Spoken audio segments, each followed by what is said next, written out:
दोस्तों अगर आप न्यू जनरेशन है तो आपको याद ही होगा 15-20 साल पहले का वो दौर जब हमारे पास मनोरंजन के नाम पर होता था सिर्फ एक डिब्बे वाला टीवी। और हाँ, इसी बेचारे पर होती थी दादा दादी के रामायण से लेकर मम्मी के सास बहू सीरियल तक और पापा की न्यूज से लेकर बड़े भाई के क्रिकेट तक की सबकी जिम्मेदारी। और इन सभी के बीच कुर्बान हो जाता था हम सब बच्चों का फेवरेट टीवी सीरियल। और उसी का नतीजा ये हुआ कि हमने चाहे जितने भी ये सीरियल्स देखे हों, इन सब की स्टोरी हमें कहीं न कहीं जाकर पूरी पता तक नहीं होती थी। तो आज के इस वीडियो में हम आपकी उन्हीं यादों को फिर से ताजा करने वाले हैं। इनकी पूरी कहानी के साथ साथ हम आपको ये भी बताएंगे कि आखिरकार इन सीरियल्स की एंडिंग किस तरह हुई थी। वैसे आपका फेवरेट सीरियल कौन सा था, कमेंट करके मैं जरूर बताइए। अगर आप इस चैनल पर नए हैं तो चैनल को कर लीजिए सब्सक्राइब ताकि नए आने वाले वीडियोस मिले आपको सबसे पहले। तो चलिए दोस्तों शुरू करते हैं बिना किसी देरी के। शुरुआत करते हैं हमारे बचपन के सबसे हॉरर शो अक्कड़ बक्कड़ बम्बे से। आपको ये नटी गप्पू और उनके दोस्त तो याद ही होंगे। अब आपको ये सोचकर हंसी आती होगी कि अब खतरनाक नन से न डरने वाले लोग बचपन में इस गप्पू से डरा करते थे। खैर अब बात करते हैं सीरियल की कहानी की। तो आपको याद ही होगा ये पूरा सीरियल बेस्ड था अच्छे भूत वर्सेस बुरे भूत पर, यानी नट्टी बनाम गप्पू पर। दरअसल नटवरलाल बिहारी यानी नट्टी एक भूत होता है जो शहर में वड़ा पाव बेचता है और तभी बन जाते हैं उसके कुछ दोस्त जिन्हें शुरुआत में नट्टी के भूत होने के बारे में कुछ भी नहीं पता था। और सच्चाई जानने पर उनकी थोड़ी फटती है और वो नट्टी से दूरी बनाने लगते हैं। जब नटवरलाल उन्हें विश्वास दिलाता है कि वो और भूतों जैसा नहीं है तब जाकर उनकी फिर से दोस्ती हो जाती है। नट्टी को अपनी मुक्ति के लिए 100 अच्छे काम करने होते हैं जिसके लिए नटवरलाल अपनी नानी को भी बार बार याद करता है।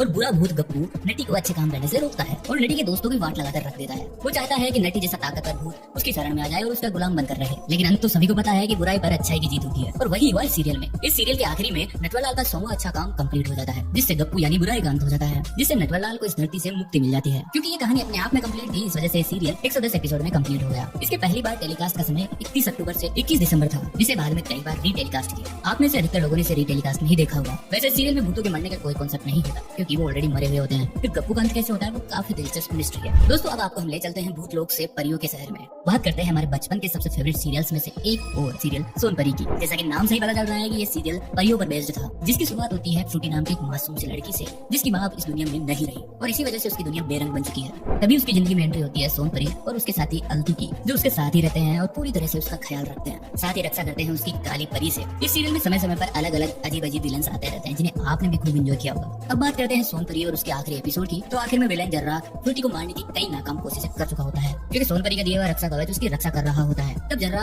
अल्तू के शरीर में प्रवेश करके फ्रूटी को धोखे से मारना चाहता है, लेकिन इसी में साथ आता है एक और बड़ा ट्विस्ट। दरअसल सोनपरी फ्रूटी का वेश करके जर्रा से लड़ रही होती है। फिर क्या था, जर्रा गलती से भिड़ जाता है सोनपरी से और मारा जाता है। और फ्रूटी के जन्मदिन मनाने के बाद बुराई से लड़ते रहने की सीख देकर सोनपरी फ्रूटी और हम सभी से हमेशा के लिए अलविदा लेती है और फिर से लौट जाती है अपने परियों के साथ। इसके साथ ही हो जाती है सीरियल की हैप्पी एंडिंग। और ये सीरियल 23 नवंबर 2000 से 10 दिसंबर 2004 तक 268 एपिसोड में टेलीकास्ट हुआ था। हमने इस सीरियल में मासूम से फ्रूटी को बड़े होते हुए देखा था। दोस्तों आपके बचपन की यादों में हातिम की तलवार और होबो के एकांत जरूर शामिल होंगे। तो अब हम बात करने वाले हैं हातिम सीरियल की। तो कहानी में यमन के राजा के घर हातिम के जन्म होने के साथ ही जन्म होता है जफ्फार के राजा के घर बेटे का, जिसके लिए कहा जाता है कि वो बुरी शक्तियों का सेवक बनेगा, जिससे इंसानियत की रक्षा करने के लिए राजा खुद नजूमी को अपने बेटे को मारने का आदेश देता है। लेकिन यह ट्विस्ट है, नजूमी खुद चोरी छुपे काली शक्तियों का उपासक है, इसीलिए वो बच्चे के दिल की जगह खरगोश का दिल जलाकर राजा के सामने पेश कर देता है। बाद में वो बच्चा दज्जाल बन नजूमी से शैतानी शक्ति हासिल कर फिर से वापस आता है और अपने पिता को मारकर खुद राजा बन जाता है। और अब उसे दुनिया में शैतानी शक्ति फैलाने के लिए दुर्गापुर की राजकुमारी सुनैना से शादी करनी होती है। अब ट्विस्ट ये है कि ये शादी सुनैना की मर्जी से होनी चाहिए, जिसके लिए दज्जाल और सुनैना के भाई में लड़ाई होती है और दज्जाल उसे पत्थर बना देता है और शादी के लिए राजी होने के लिए सुनैना को 7 महीने का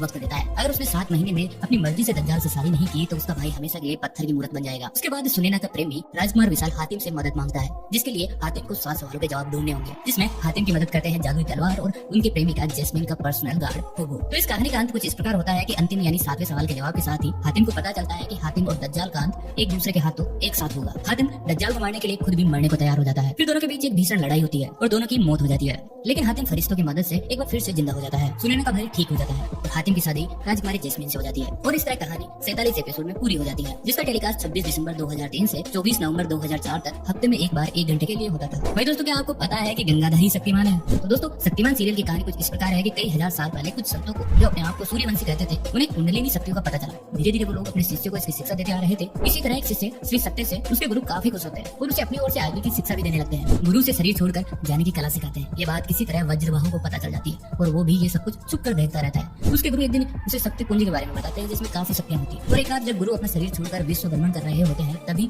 वज्रबाहु अपना शरीर छोड़कर उनके शरीर पर कब्जा कर लेता है और अपना शरीर आग में नष्ट कर देता है। उसके बाद किसी तरह शक्ति पुंज को चुराने की कोशिश करता है, पर श्री सत्य उसे ऐसा करने से रोकने की कोशिश करता है और इसी के चलते शक्ति पुंज के 2 टुकड़े हो जाते हैं। एक टुकड़ा वज्रबाहु यानी किल्विस को मिलता है और उसे लेकर भाग जाता है। इसके सालों बाद एक संत को जंगल में एक बच्चा मिलता है, वो उसे अपने आश्रम ले आता है और उनका नाम गंगाधर रखा जाता है। वहीं उसे शिक्षा मिलती है और बाद में वो 7 चक्र जागृत करने में भी सफल हो जाता है। और बाद में पता चलता है कि उसे पाप के अंत के लिए चुना गया है। 5 तत्वों की शक्तियों को उसके शरीर में मिलाया जाता है और वो कई सारी शक्तियों के साथ एक शक्तिशाली इंसान बनकर तैयार हो जाता है, जिसे शक्तिमान कहा कहा जाता है। ये सीरियल 13 सितंबर 1997 से मार्च 2004 तक टेलीकास्ट हुआ था, लेकिन इस सीरियल की कहानी कभी भी कंप्लीट नहीं हो पाई। वजह थी मुकेश खन्ना और दूरदर्शन की लड़ाई, जिसकी वजह से इस सीरियल को बीच में ही रोकना पड़ा, जिसकी वजह से बुराई यानी किलविस का कभी भी अंत नहीं हो पाया। वैसे दोस्तों, अगर आप शक्तिमान के फैन हैं तो आपके लिए एक बेहद बड़ी खुशखबरी ये है कि इस पर जल्द ही मेगा बजट वाली फिल्म बनने वाली है, जिसके 3 पार्ट होंगे। वैसे दोस्तों, आप इनके अलावा और किस सीरियल की एंडिंग जानना चाहते हैं कमेंट करके मैं जरूर बताइए। अगर आपको ये वीडियो थोड़ा बहुत अच्छा लगा तो लाइक करना और वीडियो को शेयर करना, चैनल को जरूर सब्सक्राइब कर लीजिए ताकि नए आने वाले वीडियोस भी आपको सबसे पहले। दोस्तों जल्दी मिलेंगे एक और ऐसे वीडियो के साथ, तब तक के लिए नमस्कार।